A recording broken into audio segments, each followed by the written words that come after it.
السلام عليكم ورحمة الله وبركاته.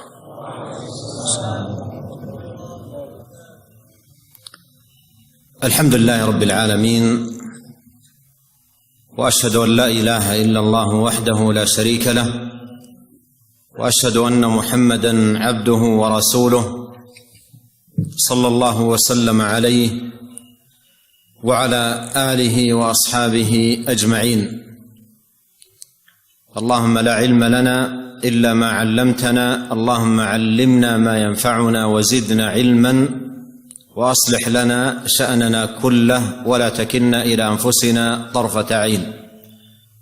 اللهم اهدنا لأحسن الأخلاق لا يهدي لأحسنها إلا أنت، واصرف عنا سيئها لا يصرف عنا سيئها إلا أنت، وأعذنا أجمعين من منكرات الأخلاق والأهواء والأدواء، وأصلح لنا شأننا كله ولا تكلنا إلى أنفسنا طرفة عين. أما بعد، قال الله تعالى في بيان ما يكون به العمل مشكورا عند الله مثابا عليه صاحبه يوم لقاء الله، قال عز وجل: ومن أراد الآخرة وسعى لها سعيها وهو مؤمن فأولئك كان سعيهم مشكورا.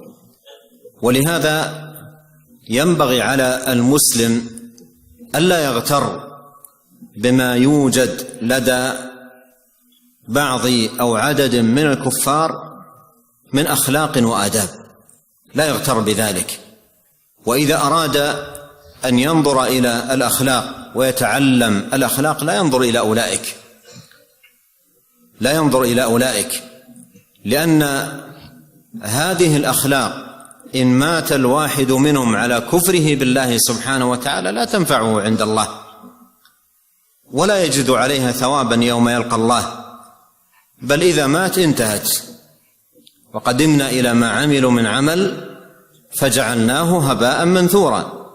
ولهذا جاء في صحيح مسلم أن عائشة أم المؤمنين رضي الله عنها سألت النبي صلى الله عليه وسلم، قالت: ابن جدعان الذي هو عبد الله، قالت: ابن جدعان كان يصل الرحم ويكرم الضيف، أينفعه ذلك؟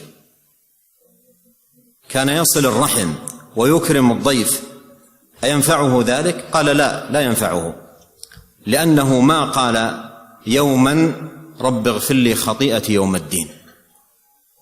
وقوله عليه الصلاة والسلام ما قال يوما رب اغفر لي خطيئتي يوم الدين تنبيه إلى أن هذه الأخلاق والآداب إنما تنفع العبد إذا كان يؤمن بيوم الدين ويخاف من عقوبة الخطيئة في ذلك اليوم، فيتحلى بالأخلاق الفاضلة والآداب الكاملة راجيا ثواب الله، ويتجنب سيئها وقبيحها خوفا من عقاب الله. أما إذا كان يتحلى بهذه الأخلاق لا يرجو عليها شيئا عند الله، ويتجنب الأخلاق السيئة ليس خوفا من الله ولا خوفا من عقاب الله، وإنما لأمور دنيوية يرجوها، فإنه لا يجد على هذا أي شيء عند الله. نظير هذا ما رواه البزار أن عدي بن حاتم الطائي، وتدرون من هو حاتم الطائي؟ حاتم الطائي إذا ذكر الكرم ذكر، وهو مضرب مثل في الكرم، وإذا أرادوا مدح شخص في الكرم قالوا أكرم من حاتم الطائي لشهرته بالكرم. ومن يقرأ قصصه في كتب التاريخ يجد أمرا عجبا في كرمه وأخلاقه.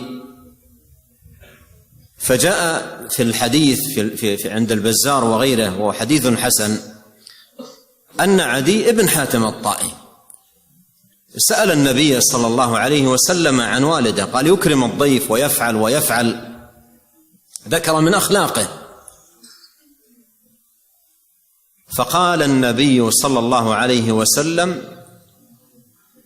ذاك رجل أراد شيئا فأدركه. أراد شيئا فأدركه، يعني لا ينفع عند الله، أراد شيئا في الدنيا فأدركه.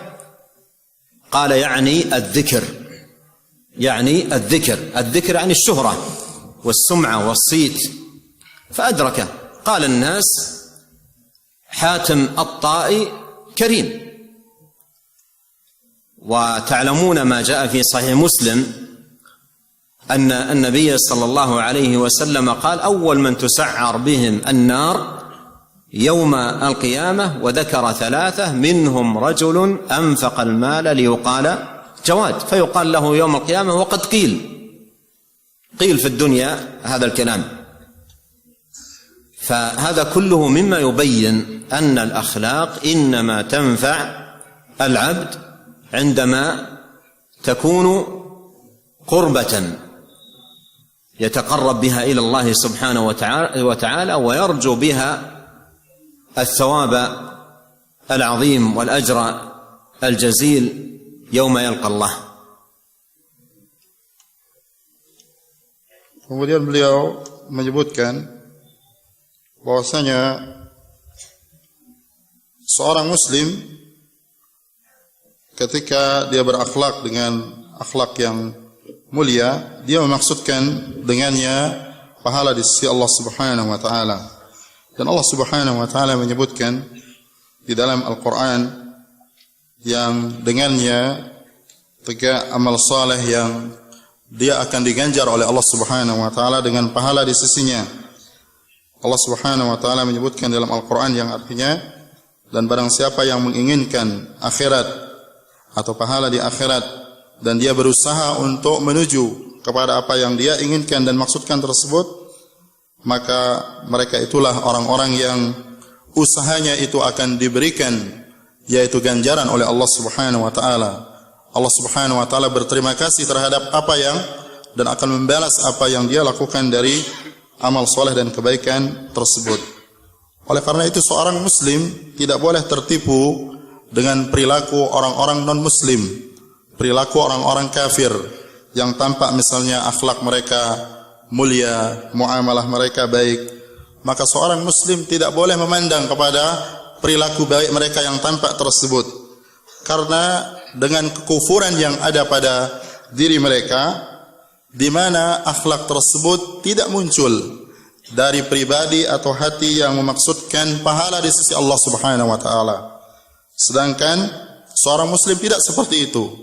Dan apa yang mereka lakukan dan perilaku mereka yang tampak baik tersebut tidak akan bernilai di sisi Allah Subhanahu wa taala karena sebab kekafiran mereka.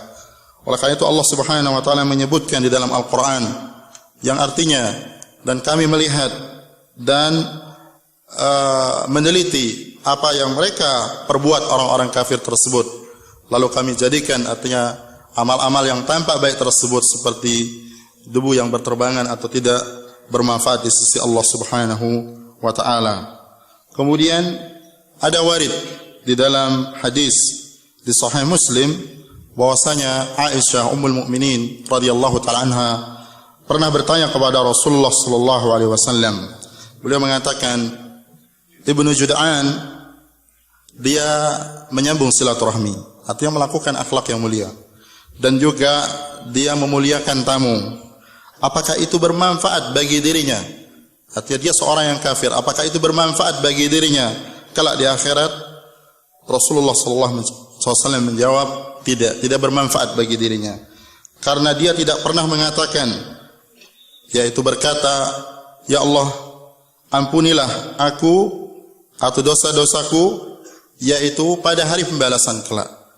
Artinya dia tidak melakukan hal tersebut. Ini menunjukkan bahwasanya dia melakukan hal tersebut tidak karena Allah Subhanahu wa taala, dan tidak dia memaksudkan pembalasan di hari kiamat kelak atau hari pembalasan kelak. Oleh karena itu seorang mukmin hendaklah dia ketika berakhlak dengan akhlak yang mulia, hendaklah akhlak tersebut muncul karena keimanannya terhadap hari pembalasan kelak. Bahwasanya apa yang dia lakukan dari akhlak yang mulia tersebut, dia akan dibalas oleh Allah Subhanahu wa taala. Ketika dia berakhlak yang mulia, dia menginginkan pahala di sisi Allah Subhanahu wa taala. Dan ketika dia meninggalkan akhlak yang tercela karena dia takut kepada azab Allah Subhanahu wa taala dan berharap kepada pahala di sisi Allah Subhanahu wa taala, kalau dia berakhlak dengan dasar seperti ini, tidak dia mengharapkan kecuali pahala di akhirat kelak, dan dia meninggalkan akhlak yang buruk tersebut karena takut kepada Allah Subhanahu wa taala, maka itulah hakikat akhlak yang mulia menurut Islam. Disebutkan di dalam hadis yang diriwayatkan oleh Imam Al-Bazzar dan juga yang lainnya, bahwasanya Hatim At-Tai dia sampai dijadikan sebagai mathal, sebagai perumpamaan orang yang sangat dermawan. Dan disebutkan bahwasanya kalau disebut kedermawanan atau akhlak kedermawanan, maka dia tidak identik kecuali dengan Hatim At-Tai karena kedermawanannya. Dan tidaklah seseorang dipuji ketika dia dipuji tentang kedermawanannya, kecuali orang akan mengatakan bahwa fulan ini dia lebih dermawan dari Hatim. Artinya karena Hatim itu masyhur tentang kedermawanannya. Dan juga disebutkan di dalam sejarah tentang hal-hal yang sangat menakjubkan tentang kedermawanan Hatim At-Tai. Kemudian warid dari Rasulullah sallallahu alaihi wasallam tentang dia, bahwasanya Rasulullah sallallahu alaihi wasallam ditanya tentang yang dilakukan oleh Hatim tersebut, yaitu tentang budi pekerti dia atau akhlak dia yang berkaitan dengan kedermawanan. Rasulullah sallallahu alaihi wasallam mengatakan bahwasanya dia tidak memaksudkan dengan hal tersebut kecuali hanya kemasyhuran, supaya dikenal dengan hal tersebut. Artinya dia tidak memaksudkan dengannya untuk mencari pahala di sisi Allah Subhanahu wa taala. Dan kita ingat hadis yang diriwayatkan oleh Imam Muslim, hadis sahih, bahwasanya Rasulullah sallallahu alaihi wasallam bersabda, yang artinya yang pertama kali kelak di hari kiamat dibakarkan api neraka adalah 3 orang. Kemudian Rasulullah sallallahu alaihi wasallam menyebutkan di antaranya adalah seorang yang dia dermawan di dunia. Kemudian didatangkan di hadapan Allah Subhanahu wa taala, kemudian ditanya oleh Allah, apa yang kamu perbuat? Kemudian dia mengatakan tentang kedermawanannya dan apa yang dia berikan kepada manusia dari pemberian-pemberian yang banyak. Kemudian Allah Subhanahu wa taala mendustakan hal tersebut, bahwasanya engkau melakukan itu bukan karena Allah Subhanahu wa taala, tetapi engkau memaksudkan dengannya adalah supaya kamu dikatakan seorang yang dermawan. Dan engkau sudah disebut dermawan di dunia ini, sehingga engkau tidak berhak, artinya orang ini tidak berhak untuk mendapatkan yaitu pahala dan ganjaran di sisi Allah Subhanahu wa taala. Maka dari hadis tersebut hendaklah kita kaum muslimin menjadikan akhlak tersebut atau akhlak yang mulia tersebut dia harus bersumber dari hati dan keimanan, bahwasanya akhlak tersebut dimaksudkan ibadah kepada Allah Subhanahu wa taala yang mendekatkan kepadanya. Dan akhlak tidak akan pernah bermanfaat bagi seseorang yang dia bermanfaat di akhirat kelak, kecuali kalau dia maksudkan ibadah kepada Allah Subhanahu wa taala yang dia mendekatkan diri kepada Allah dengannya. ومع وضوح هذا الأمر فإنك تعجب من حال بعض المسلمين وحال أيضا بعض الكتاب عندما يريد أن يتحدث عن الأخلاق ويتكلم عن الآداب، تجده ينقل عن أشخاص كافرين، قال فلان وقال فلان وقال فلان، من هم؟ أشخاص من الكفار، وكأن هذا الكاتب لا ينتمي إلى هذا الدين العظيم، وكأنه ليس بين يديه كتاب رب العالمين، وكأنه لا يعي سنة النبي الكريم وسيرته المباركة عليه أفضل الصلاة وأتم التسليم. ثم أيضا تعجب غاية العجب عندما ترى في أشخاص ربما أيضا بعضهم ينتمي إلى الإسلام من يعقد موازنة بين أخلاق بعض المسلمين وأخلاق بعض الكفار، ثم بزعمه يخرج بنتيجة أن أخلاقهم أفضل وأن آدابهم أحسن، وربما أخذ يتهجم. وهذا من الجور والظلم. ومن المعلوم أن الأخلاق التي في المسلمين والمعاملات ليس من الضرورة أن تكون تمثل الإسلام، وكل يعلم من نفسه قصورا في جوانب من أمور الدين، ومثل ذلك قل في أحوال الناس كلهم مع الأديان التي ينتمون إليها، ليسوا فيها على درجة واحدة، فكيف تكون هذه الموازنة وعلى أي أساس تبنى؟ لكن ينبغي أن نعلم فيما يتعلق بأخلاق الكفار والآداب التي عندهم، وأشير في هذا الباب إلى أمور ثلاثة أذكرها لكم عن أخلاق الكفار فعوها. الأمر الأول أن هذا الخلق لا ينفعهم عند الله كما سبق بيانه، لأن النافع عند الله تبارك وتعالى هو ما أراد به العامل الدار الآخرة وقصد به التقرب إلى الله، وما سوى ذلك فهو داخل تحت قوله تعالى: وقدمنا إلى ما عملوا من عمل فجعلناه هباء منثورا. ولهذا قليل من الأدب والخلق مع التوحيد والإيمان خير من كثير من الأدب والخلق مع انعدام التوحيد والإيمان، مع انعدام التوحيد والإيمان. Kemudian beliau menyebutkan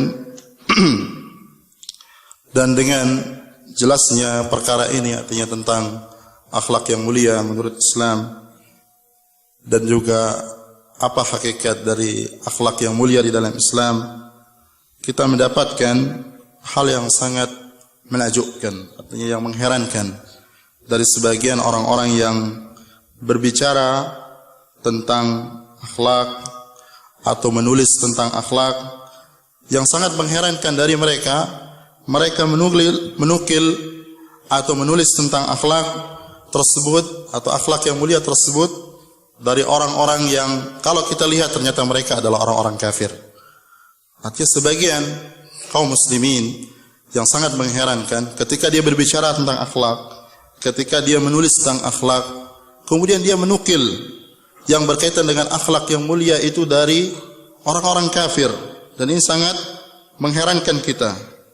Oleh karena itu, seorang muslim tentu tidak bisa akan menjadikan perbandingan apa yang ada pada kaum muslimin dengan apa yang ada pada orang-orang kafir. Apakah orang-orang yang menukil tentang akhlak yang mulia ini dari orang-orang kafir, padahal dia mengatakan dirinya muslim, tidak ada padanya Al-Quran yang di hadapannya yang dia bisa menukil tentang akhlak-akhlak yang mulia. Kemudian juga tidak ada padanya sunnah Rasulullah SAW. Tidak ada padanya misalnya tentang sejarah Nabi Muhammad SAW dan yang berkaitan dengan akhlak beliau. Bahkan yang lebih heran lagi, manakala orang-orang ini juga dia kemudian membandingkan akhlak kaum muslimin dengan akhlak orang-orang kafir. Kemudian mereka mengatakan bahwasanya, artinya yang hasil dari pandangan atau penelitian mereka, perbandingan tentang akhlak kaum muslimin dengan akhlak orang-orang kafir, kemudian mereka sampai mengatakan bahwasanya akhlak orang-orang muslim tidak lebih baik daripada akhlak orang-orang kafir. Waliyadzubillah. Dan ini kenyataan yang ada pada sebagian orang. Oleh karena itu, tentu apa yang dilakukan ini adalah merupakan kezaliman. Bagaimana mungkin orang akan mengatakan bahwa kaum muslimin itu lebih jelek akhlaknya daripada orang-orang non-muslim? Dan perlu kita ingat bahwasanya kalau ada muncul dari pribadi-pribadi muslim atau sebagian kaum muslimin akhlak-akhlak yang tidak baik, maka itu tidak bisa dikatakan bahwa itu cerminan daripada Islam itu sendiri. Dan itu bukan cerminan juga bahwasanya berarti akhlak dalam Islam seperti itu. Tidak sama sekali. Karena Islam tidak mengajarkan akhlak-akhlak yang buruk, dan juga apa-apa yang baik dari orang-orang kafir yang tampak dari akhlak yang baik tersebut, dia tidak berdasar yaitu kepada agama, tidak berdasar kepada keimanan kepada Allah Subhanahu wa taala dan harapan mereka terhadap pahala di sisi Allah Subhanahu wa taala. Dan juga ketika orang-orang tersebut memberikan perbandingan tentang akhlak kaum muslimin dan akhlak orang-orang yang bukan muslim, kemudian mengatakan orang-orang non-muslim ini lebih baik daripada orang-orang muslim akhlaknya, kenapa juga mereka tidak memahami hakikat bahwasanya orang-orang yang non-muslim juga mereka itu berbeda-beda. Ada yang tampak perilakunya baik, ada juga perilakunya yang jelek dan buruk. Kenapa mereka tidak katakan hal tersebut juga kepada non-muslim, dan mereka hanya katakan kepada kaum muslimin? Oleh karena itu harus kita mengetahui dan memahami bahwasanya akhlak dan perilaku baik yang tampak pada orang-orang kafir dan adab-adab mereka, hal tersebut kalau kita mau mengisyaratkan hal tersebut, maka kita kembalikan pada 3 perkara yang berkaitan dengan akhlak orang-orang kufar. Bahwasanya pertama, akhlak orang-orang kufar yang baik atau tampak baik itu tidak akan bermanfaat di sisi Allah Subhanahu wa taala seperti apa yang kita sebutkan. Dan kita juga sebutkan firman Allah Subhanahu wa taala yang berkaitan dengan kebaikan dan juga perilaku mereka yang baik yang tidak bernilai di sisi Allah Subhanahu wa taala sama sekali di akhirat. Seperti firman Allah yang kita sebutkan, dan kami melihat apa-apa yang mereka perbuat, yaitu orang-orang kafir, dari amal-amal yang baik mereka, amal-amal baik mereka, lalu kami jadikan itu dia seperti debu yang berterbangan, artinya tidak bermanfaat di sisi Allah Subhanahu wa taala. Oleh karena itu, kita harus memahami bahwasanya kalaupun ada sedikit akhlak pada diri seseorang tetapi disertai adanya tauhid kepada Allah Subhanahu wa taala, maka itu jauh lebih baik daripada akhlak mulia yang banyak pada diri seseorang tetapi tidak ada tauhid dan keimanan pada seseorang tersebut.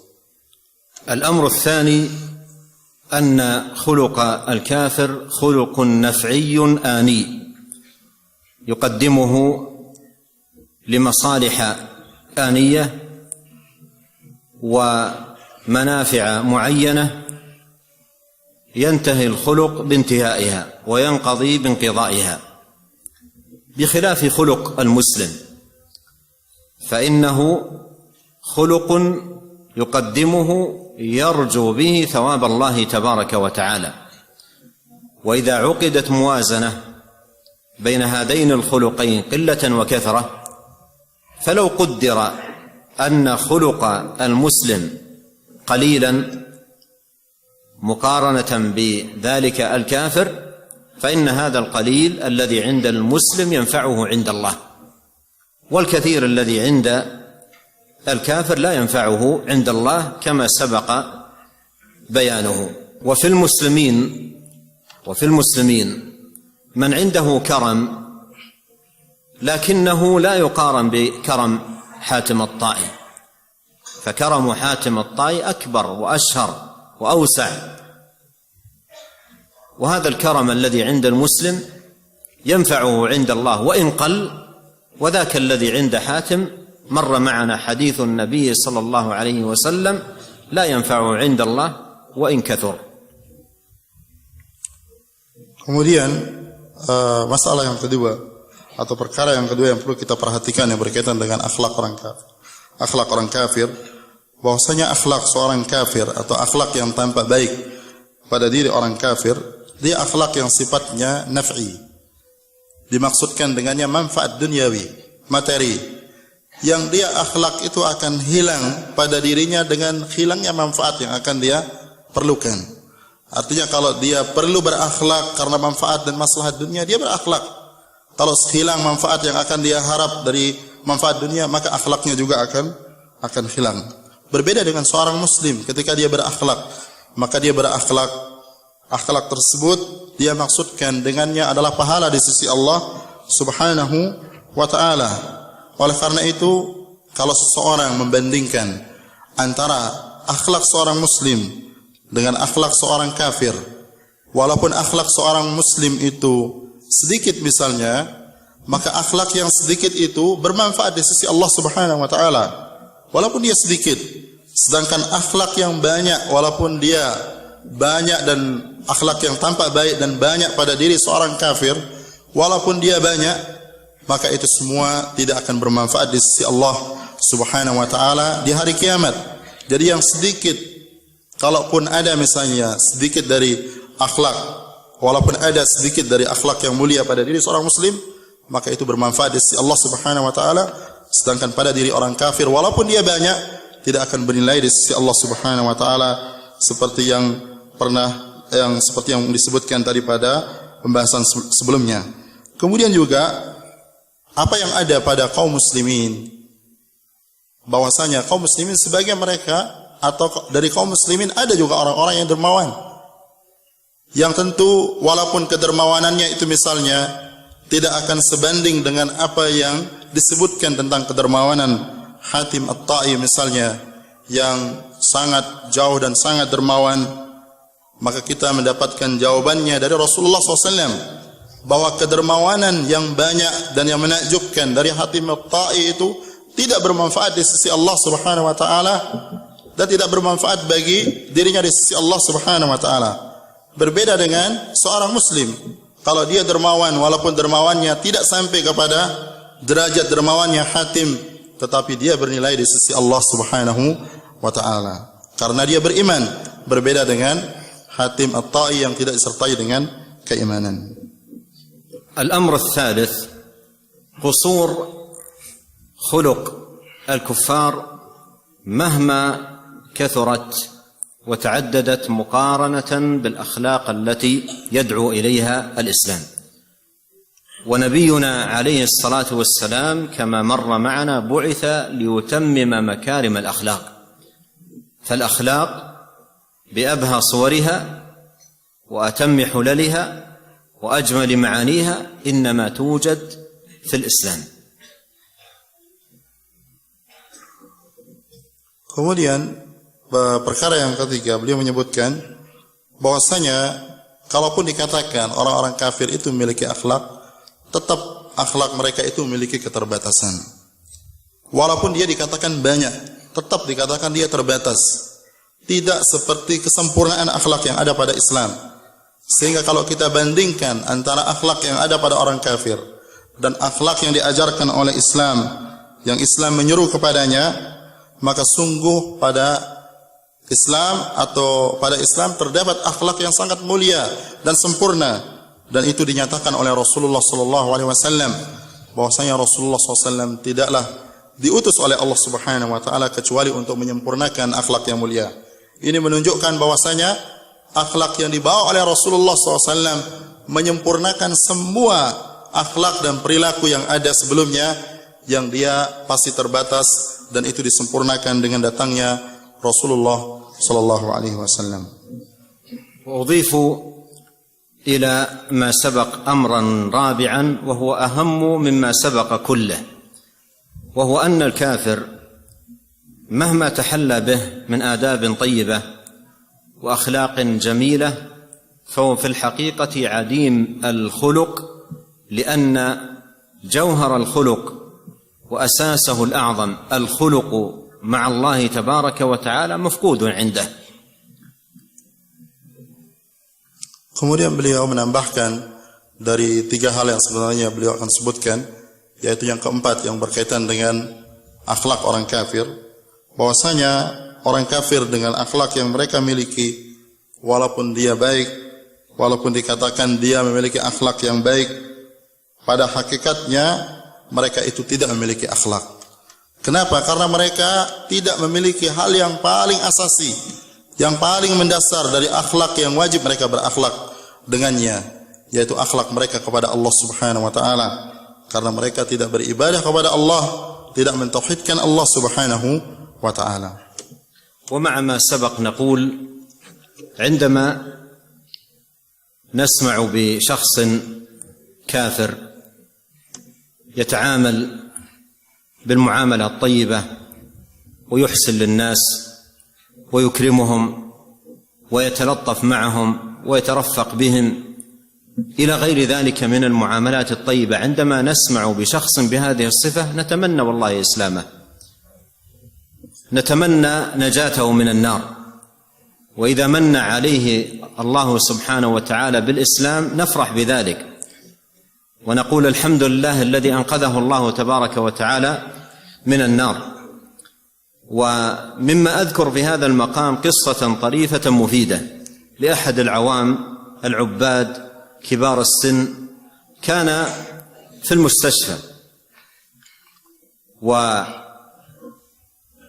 في العناية المركزة، وكان يعالجه طبيب كافر لكنه ناصح في عمله ورفيق ومجتهد ويعامل مرضاه بمعاملة جيدة. وهذا المريض العابد الصالح نحسبه والله حسيبه يرى هذا الطبيب بهذه الأخلاق وبهذا الجد وبهذا النصح ويعلم أنه كافر، وكان في فمه الأكسجين وهو مريض، فإذا جاءه الطبيب يعالجه ينزع الأكسجين من فمه ويقول يا دكتور تكفى أسلم، خسارة على النار، يا دكتور تكفى أرجوك أسلم، خسارة على النار. يعني أخلاقك عالية، آدابك رفيعة، معاملاتك طيبة، خسارة أن تكون في النار. وكل مرة يأتيه الطبيب بهذه الطريقة، يتمنى أن يسلم، يتمنى أن يسلم. وهذا أيضا يبين لنا خلق الإسلام، أن الإسلام دين رحمة، رحمة للعالمين، رحمة للعالمين. يريد الإنسان من أمثال هؤلاء وأمثالهم أن ينقذهم الله سبحانه وتعالى من النار وأن يهديهم إلى هذا الدين، وينبغي أيضا أن يتبع ذلك نصحا لهم وترغيبا، مثل ما كان في قصص كثيرة، منها قصة النبي صلى الله عليه وسلم مع الغلام اليهودي لما مرض، أتاه النبي صلى الله عليه وسلم وعاده في بيته وعرض عليه الإسلام، فرفع الغلام بصره إلى النبي إلى والده كأنه يستأذن، قال له والده أطع أبا القاسم، فأسلم ثم مات. فقال النبي صلى الله عليه وسلم الحمد لله الذي أنقذه بي من النار. Kemudian beliau menyebutkan di samping apa yang telah kita sebutkan yang berkaitan dengan akhlak ini, maka kita mengatakan bahwa sungguhnya kalau kita mendengar ada seorang yang kafir, dia bermuamalah dengan muamalah yang baik, dan dia misalnya memuliakan orang lain, dan dia bersikap lembut kepada orang lain, dan memperhatikan manusia, dan berakhlak dengan akhlak yang baik yang tampak pada dirinya, maka kita berharap agar dia masuk Islam. Kita berdoa untuknya agar dia menjadi seorang muslim, karena kita menginginkan bahwasanya kebaikan akhlak yang ada padanya tersebut bermanfaat bagi dirinya, yaitu dengan dia masuk Islam, dan bisa menjauhkan dia dari neraka, karena kita berharap baginya dia masuk Islam dan berharap keselamatannya dari azab neraka. Oleh karena itu, kalau dia diberikan hidayah kepada Islam, disertai dengan apa yang kita ketahui dari akhlaknya yang mulia tampak sebelumnya dari orang kafir tersebut, dan dia masuk Islam, maka kita memuji Allah Subhanahu wa taala bahwasanya Allah Subhanahu wa taala telah menyelamatkan dia dari azab neraka. Ada satu cerita atau kisah tentang seorang yang awam, yang dia ahli ibadah dan usianya sudah lanjut, yang sedang atau dia sedang sakit dan kemudian dia dia masuk ke ICU lah kalau kita ini, artinya di saat-saat yang sangat kritis atau kondisi yang sangat kritis. Orang yang tua yang dia ahli ibadah dan orang yang soleh ini, dia diawasi atau dirawat oleh seorang dokter yang dia kafir. Dan dokter yang kafir ini ketika merawatnya, dia merawatnya dengan muamalah yang baik, dengan lemah lembut, kemudian memperlakukan dia dengan perilaku yang baik.